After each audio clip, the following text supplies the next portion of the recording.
107 Super Talk 99.7 WTN. Hey, how are you? Chris Hand in for Chad Benson, who will be in for Matt Murphy later on this afternoon. You can listen to the show anywhere, iHeartRadio, tune in, the FM dial. You can watch the show. We're live on Super Talk TV, Facebook, Twitter, Twitch, YouTube is my personal favorite. Hit like, hit subscribe. We're joined in studio by State Representative Scptt Cepicky. How are you, Scott? Doing fantastic. Oh, there it is. I didn't know you had a theme song. My walk-up music. I love it. Good job. Nailed it.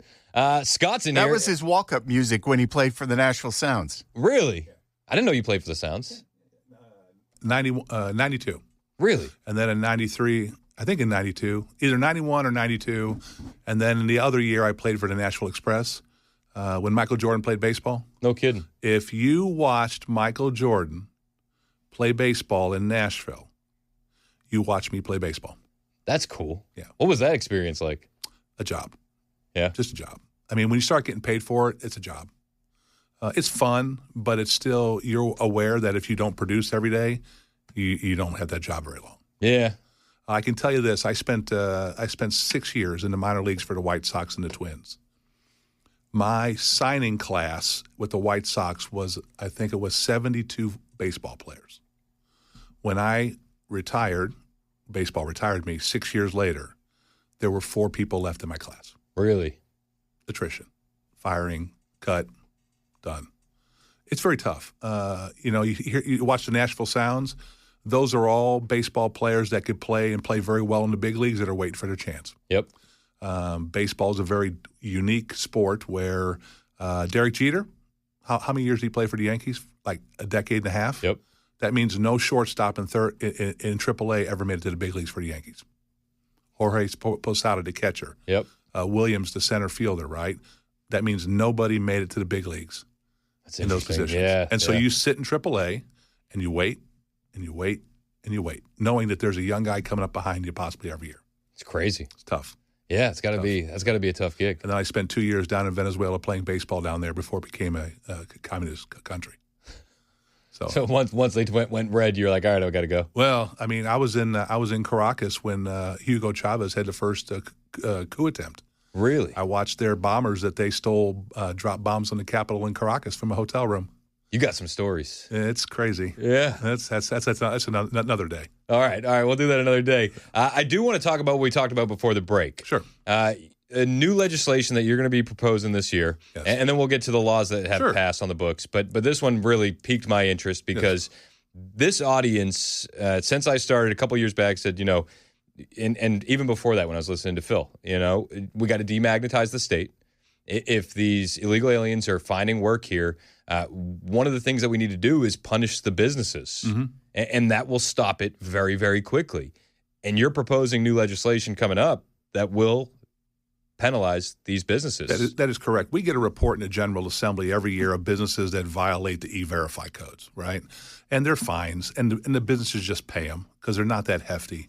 And the other problem we have is we've created a special group of business that if you're below 5 employees, you don't have to do E-Verify if they don't produce a passport or a birth certificate from the U.S. or a paperwork that shows that they're here legally to work. And so we've created this special group of businesses that are immune from E-Verify.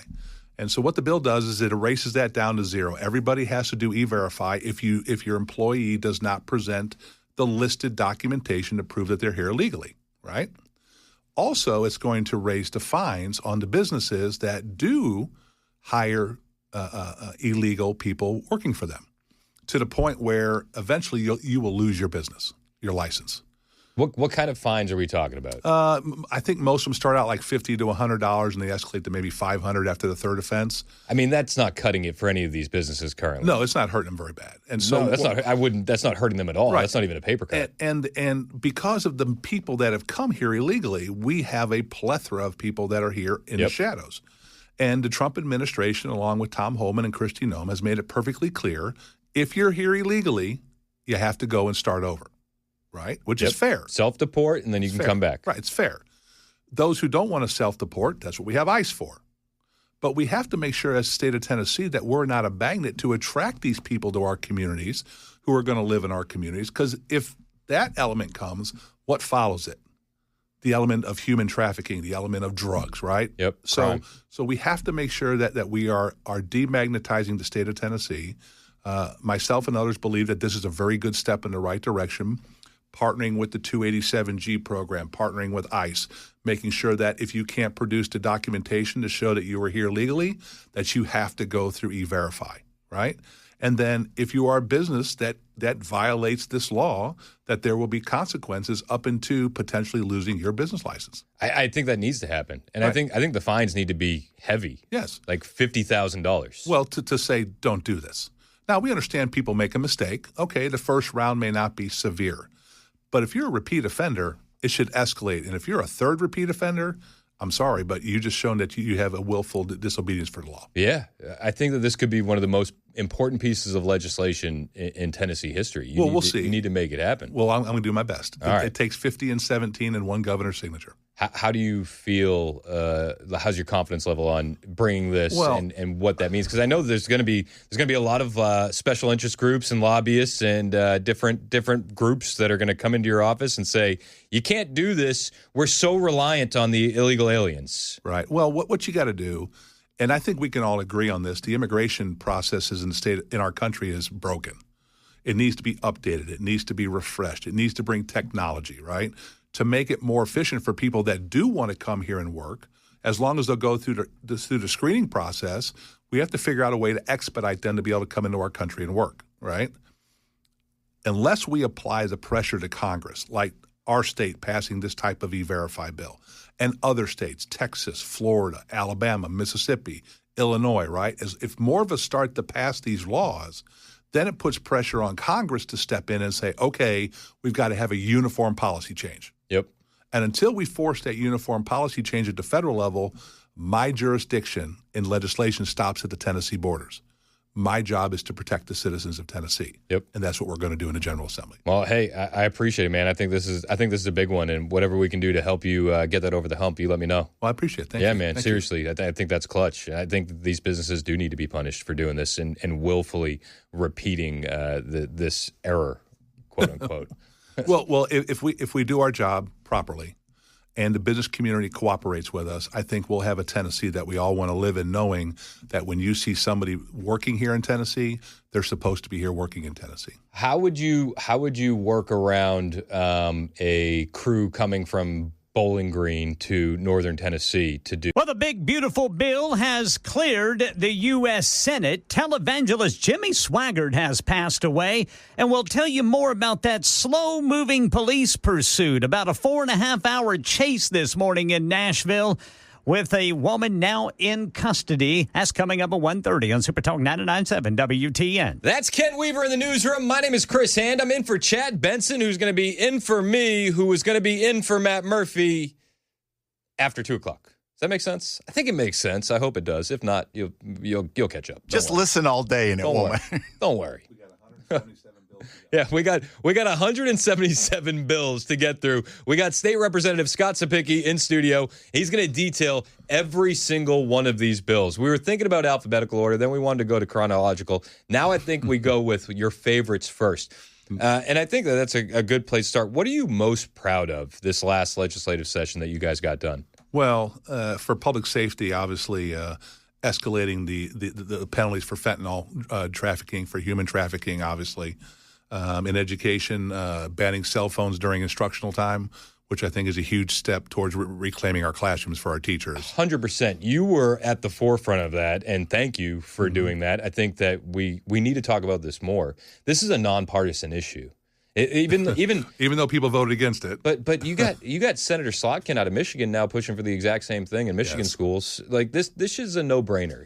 So if you go back as before you got here, Tennessee in education, we've been leading for about 6 years. I carried the first bill in the country that passed on banning males from playing female sports.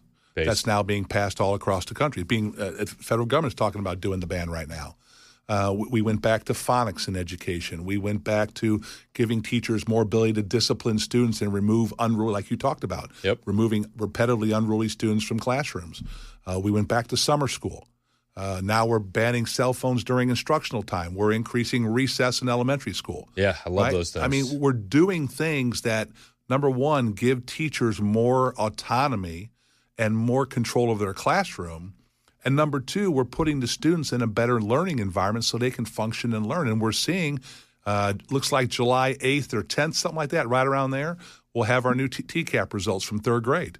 We're hearing fantastic things from the districts. We're hoping that, I got my fingers crossed, I want to see 48 to 50% in third grade. We haven't been there in decades. It's just crazy. But I do mean it. You have been a true blessing to this state when it comes to the kids in the school. It's a teamwork. No, but seriously, you've been really leading a lot of this fight, and I haven't given you your flowers, but I have been paying attention, and kudos to the work that you've done. We got a lot more to talk about with State Representative Scptt Cepicky on the way. 131 Super Talk 99.7 WTN.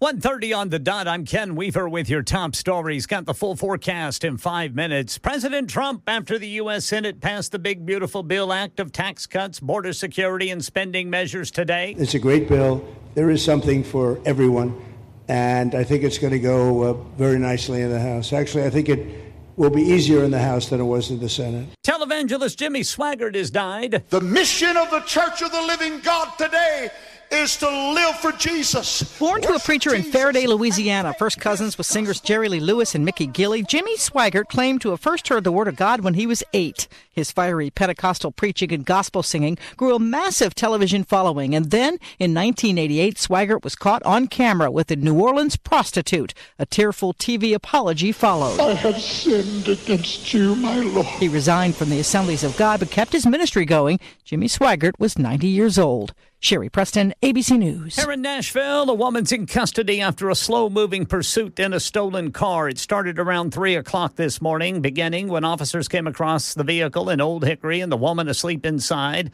Waking up and speeding away, police say she nearly ran over 2 cops in the process.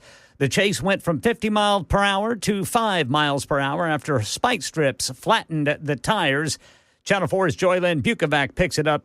It stayed slow but dangerous at one point. The driver weaving across all 4 lanes of I-24. She eventually hit a guardrail, sending car parts flying and forcing TDOT crews to shut down all lanes of traffic to clean up that debris. The chase ended when THP pinned the vehicle against a guardrail near Briley Parkway.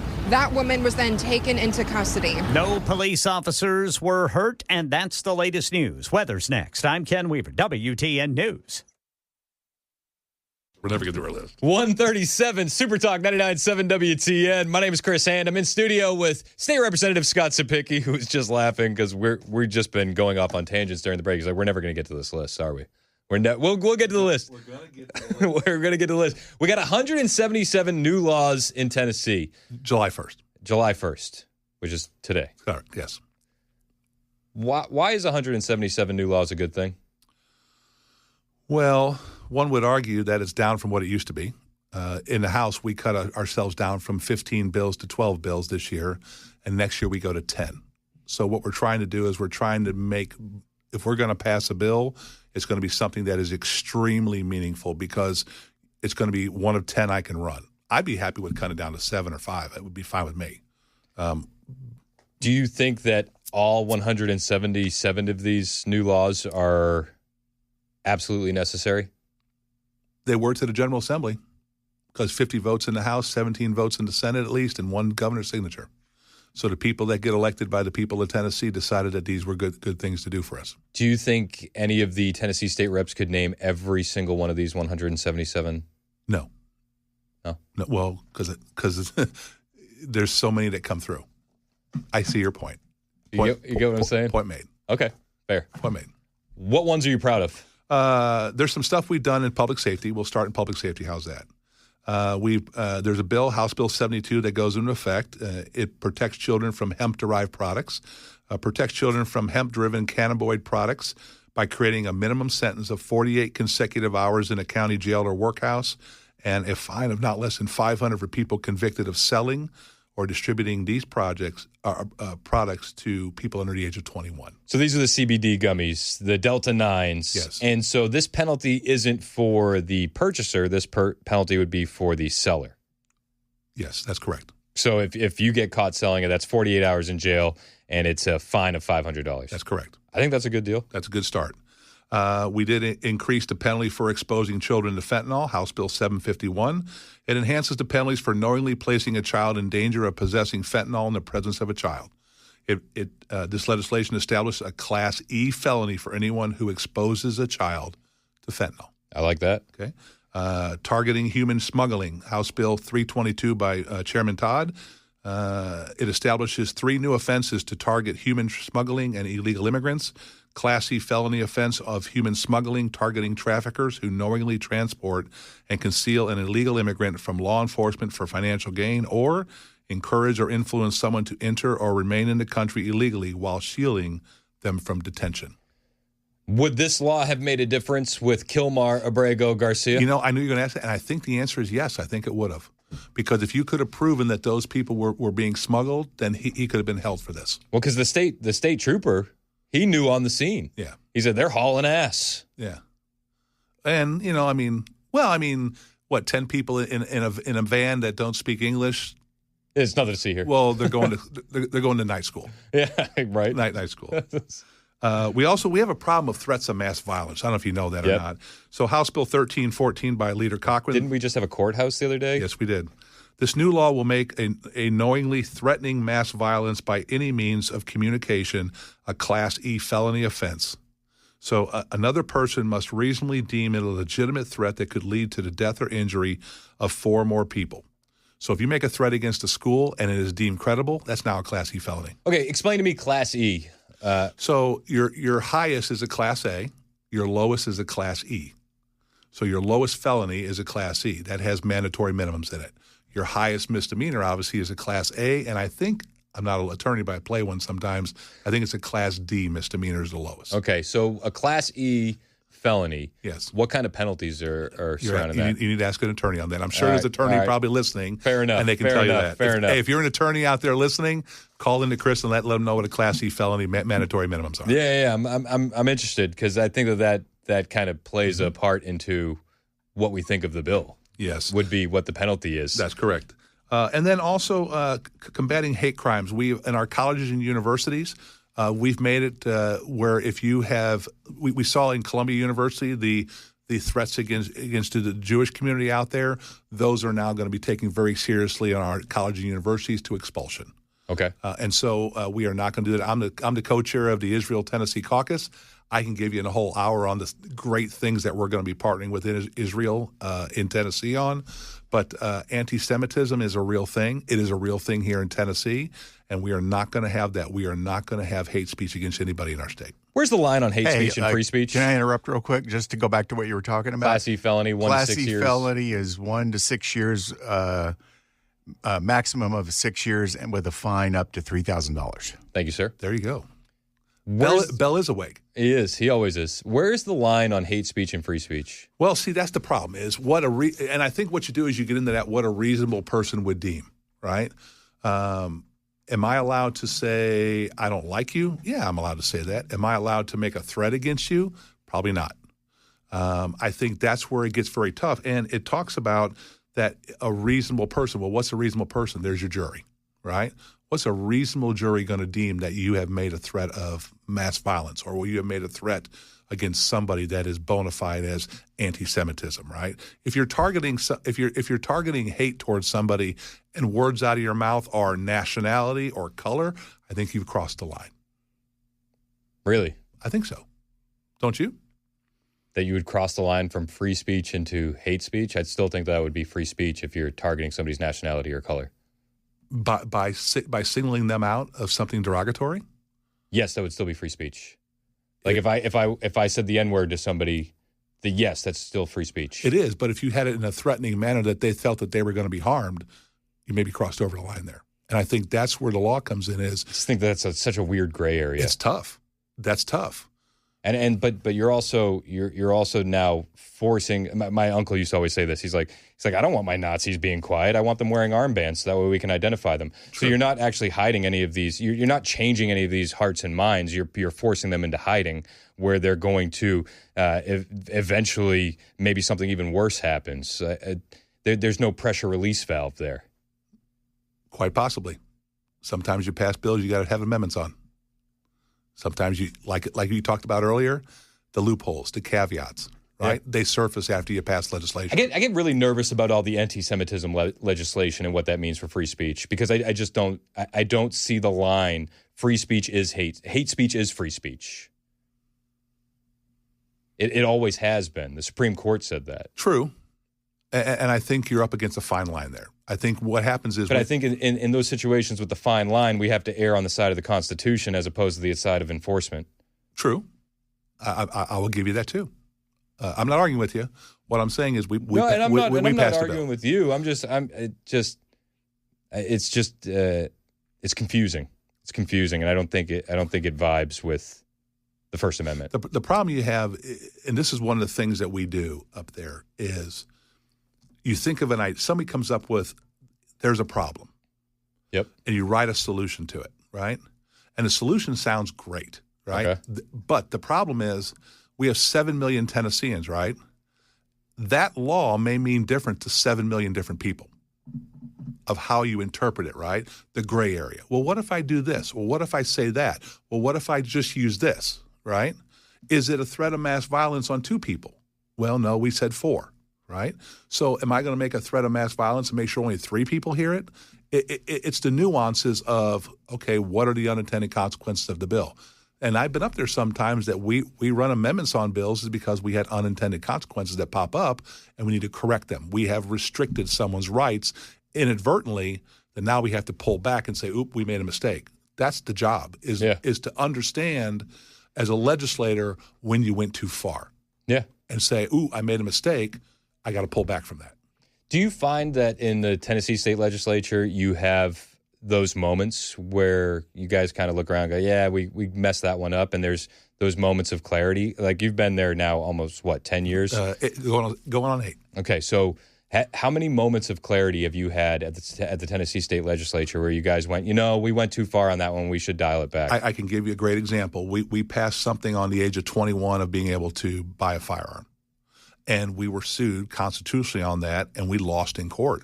We had to come back and change the law to back it up to 18. But that's not necessarily a moment of clarity. That's reacting to a lawsuit. Well, no, the clarity was we were wrong, and you have to admit you're wrong and not double down on it.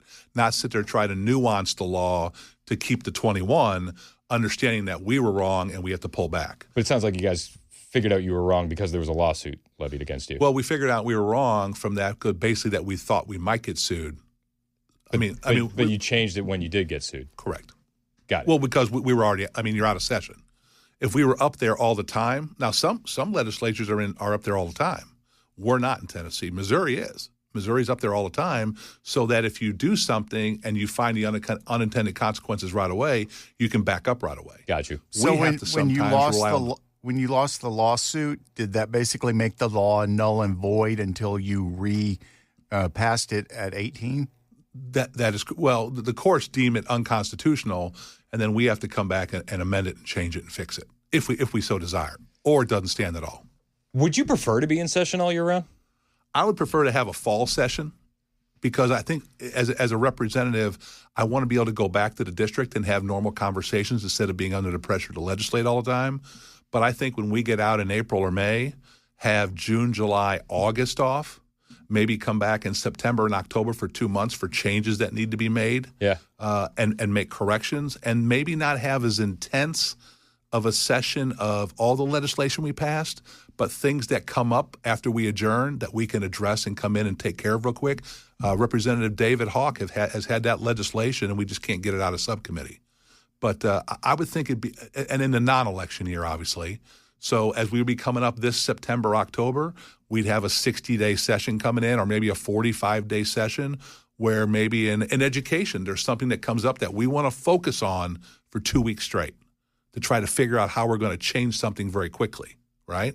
That would give us time to do that. Now, I come up here a lot. I'm working up here on education. I'm working on criminal justice stuff. But I have to wait for the starter's gun to go off in January. Yep. Whereas if we had a fallback session in the non-election year, that would give us time to maybe have stuff more focused and more looking at, because the budget's done, right? Yeah. So the budget's off the table. Right. Now we're looking at policy. We can start to look at education policy, criminal justice policy, health insurance policy, banking policy, right? And start to have good, meaningful, deeper discussions than we have to. Because, I mean, look at all the bills we pass. Yeah. We pass into hundreds of bills. I know. It's crazy. And you know, in committee, we'll get backed up. And you know, we got 70, 80, 90 bills that we've got to get through and adjudicate one way or the other. Are we going to move them forward or not? And then you get down to the wire, right? And then people are skipping lines, and you know, and it goes, and you miss stuff. Let me get the cliff notes. And it's funny. I mean, I've been on the House floor sometimes late in the session, and a bill gets to the House floor that one of those caveats pops up on the House floor, and it gets real quiet. Like, we got to fix this, and that's when you'll see something sent back to committee real quick. Where do you think you get more done? Where are you more productive? Are you more productive in your district, or are you more productive in session? I get all my ideas from the district, 100%. And in education, traveling to other districts. And because if you go back to your district all the time, you just get that tunnel vision. Yeah. In education, I got to go to a suburban. I got to go to rural. I got to go to urban districts. I've got to function and see what law looks like an application in different settings, right? In criminal justice, right? A criminal justice law looks different in downtown Memphis as it does in Williamson County. It looks different, or out in Grundy County. Yeah. The application looks a little bit different, and so you've got to get out of your little box. I represent District 64, 72,000 people in Murray County. They are the closest to me as they can be. But I have to be able to function outside that district because I don't get to pass a law that just affects District 64. Right. It affects 7 million people. And so that is the hard part about legislation. And one thing I tell your listeners is, please come up and talk to us when you see us at the grocery store, or you see us in church, or you see us at the movie theater. Stop us and ask us questions. Yeah. Why? This is one of the things I really like about you. You're always down for a conversation, and well, you got to be able to defend your positions because that's the job. Yep, 100%. We've only got 172 more to go. We've made it through really a good chunk of this. Give me a couple more laws that are now on the books in Tennessee that you're proud of, Scott. Oh my. Well, one of the big things that we had a big problem with was the lab grown meat. Yes. Okay, that's coming up, and so we passed a bill. It is House Bill 804 by Rusty Grills.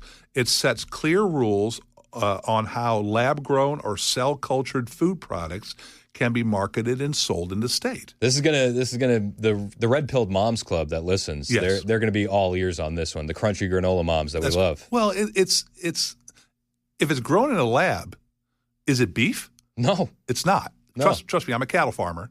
I can show you beef, right? Yeah. So if it doesn't come from an animal, or it doesn't come from a chicken or a hog, right, you shouldn't be able to market it as that, because it's consumer information, right? It's making sure that you understand exactly what you're buying. Totally off topic, but sort of on topic, but I just got squirreled to channel my inner Murphy. You're a cattle farmer. Yes. How do you feel about mRNA jabs for livestock? So I passed a bill here a couple years ago that I took a lot of heat on that to me was totally – I never knew this was happening. One of my local constituents came to me, had moved from California, and said, hey, did you know that the Biden administration is funding mRNA vaccines technology going into plant foods? Yep. I said, what? Yep. I said, what? I remember this, yep. And I took all kinds of heat on. They made fun of me. And when you look at this – the application was in a head of lettuce or a tomato, right? They were having the technology that they could put a human vaccine into there, and they'd never tell you about it. And that was wrong. So I passed a bill. Now, I can't ban interstate commerce because that's protected under the Commerce Clause. But what I can do is set the parameters of what it means when it comes into the state of Tennessee. So on those mRNA vaccines that are going into our food products, that they will be deemed a pharmaceutical in the state of Tennessee. Based. Which means you have to go through all the testing in the state of Tennessee, and able to consume it, you have to have a prescription. And is that going to apply to livestock as well? If our food source has an mRNA, if you have a food source that you're selling that has an mRNA vaccine in it, beef, chicken, it has to be labeled as a pharmaceutical. So that's across the board already? Yes, sir. Cool. Hey, I love that. So and that bill is being copied in 11 other states right now. Scott Cepicky's in studio. Scott, how can we keep up with you off the air and, catch your ear? Where can we find you? Well, you can go to my website or follow. The easiest thing is to follow me on Facebook because I do videos all the time. It's State Representative Scott Cepicky. That's all you have to do. Just find him on Facebook at Scott Cepicky, and you can ask him any questions that we didn't get to today. Scott, I appreciate the time, man. I appreciate it, next time you come in, we'll get through the other 171 laws, all right? I hear you, buddy. Hey, I appreciate you, man. 11:54, Super Talk 99.7 WTN.